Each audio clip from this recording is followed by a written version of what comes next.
Friends, channel के नए video में आप सभी का एक बार फिर से स्वागत है। आज हम जानेंगे वर्ग के बारे में या स्क्वायर के बारे में।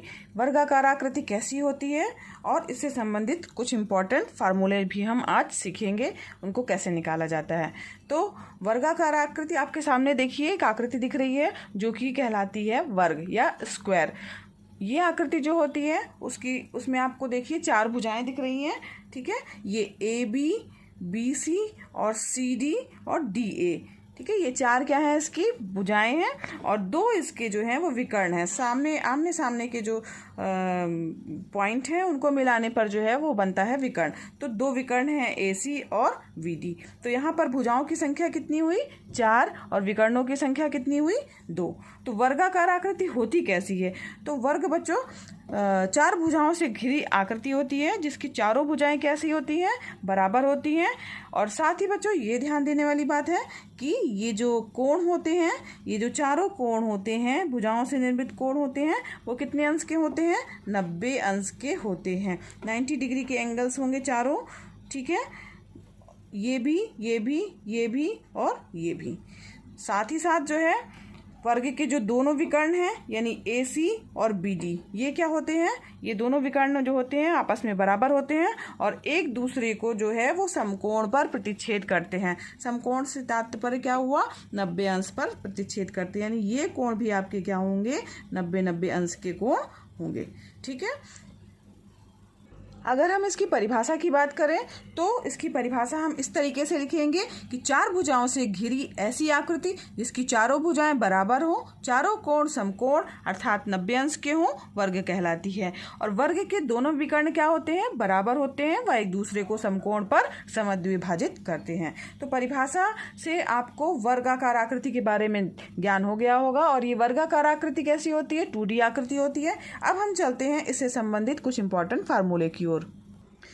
चूंकि वर्ग की सभी भुजाएं बराबर होती हैं तो उसके लिए हम भुजा ही लेके चल रहे हैं या साइड लेके चलते हैं। और 3 इंपॉर्टेंट फार्मूले हैं इससे रिलेटेड। तो वर्ग का क्षेत्रफल निकालने का फार्मूला है भुजा का स्क्वायर, यानी साइड इंटू साइड कहा जाए।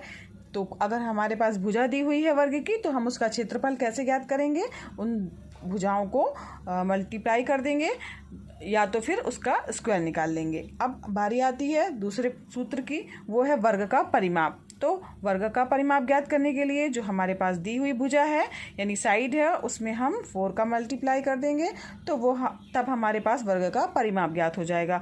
और विकर्ण ज्ञात करने के लिए √2 इंटू भुजा या साइड, ठीक है। तो इस तरीके से जो है हम वर्ग का क्षेत्रफल, परिमाप और विकर्ण ज्ञात कर सकते हैं। आइए एक एग्जाम्पल के माध्यम से हम इन तीनों को निकालना सीखें। अगर मान लीजिए आपके सामने ये जो चित्र दिख रहा है उसकी एक भुजा यानी AB की लंबाई जो है वो 5 सेंटीमीटर है, तो BC भी 5 सेंटीमीटर होगा, CD भी 5 सेंटीमीटर होगा और AD भी कितना होगा, 5 सेंटीमीटर होगा। अब इसके माध्यम से हम तीनों चीज़ें निकालना सीखेंगे, वर्ग का क्षेत्रफल, परिमाप और विकर्ण। अब हमें पता है कि वर्ग का क्षेत्रफल क्या होता है, भुजा का स्क्वायर, यानी 5 सेंटीमीटर की हमारी भुजा है तो 5 सेंटीमीटर इंटू 5 सेंटीमीटर, इसको मल्टीप्लाई करेंगे तो ये हमारे पास में आ गया 25 सेंटीमीटर। सेंटीमीटर है तो इसकी यूनिट क्या हो जाएगी, सेंटीमीटर स्क्वायर, ठीक है। और वर्ग का परिमाप 4 इंटू साइड, यानी 4 में 4 इंटू साइड हमारे पास क्या है, 5 सेंटीमीटर, तो 5 4 जा 20 सेंटीमीटर। इसकी यूनिट क्या होगी, यहाँ पर ध्यान दीजिएगा, सेंटीमीटर स्क्वायर है, यहाँ पर सेंटीमीटर होगी। और अगर हम विकर्ण की बात करें तो √2 इंटू साइड है तो यहाँ पर विकर्ण हमारा हो जाएगा √2 इंटू 5 सेंटीमीटर, यानी 5√2 सेंटीमीटर। ये हमारे पास क्या आ गया, विकर्ण आ गया।